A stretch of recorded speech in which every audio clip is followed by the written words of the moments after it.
pangyayari. Ma'am, how are your lawyers updating you po sa impeachment?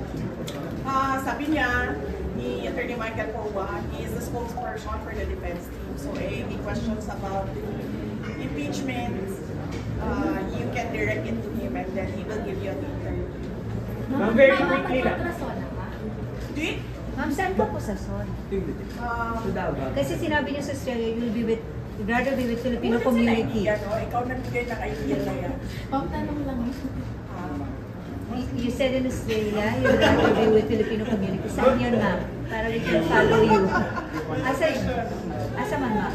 Ma'am, so pending ang meron kasi kaming supposed rally, pre-Duterte now, rally sa Korea. But naka-hold yun.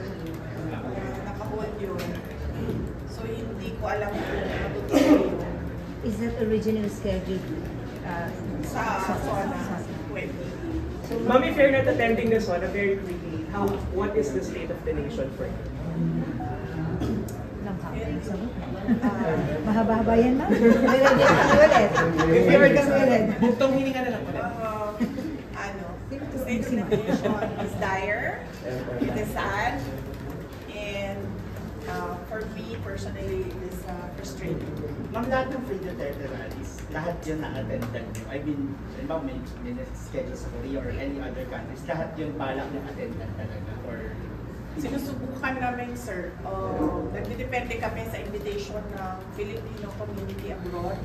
So right now, meron kami naka-hold na Korea and meron confirmed na Kuwait sa August 8. Ma'am, bakit naman naka-hold sa Korea?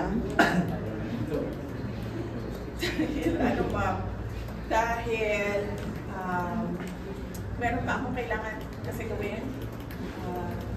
so postpone siya?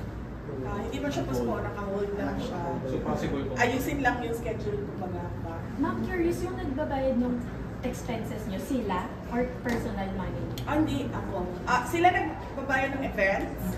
Sila nag-organize na. Sa kanila yung organization, event, coordination permits, lahat. Yung travel ko sa akin. And Pasel? Yes. Mas linawin natin, Vicky, pag personal Pag travel. It's your personal, personal. no government funds are used. Thank you. Thank you.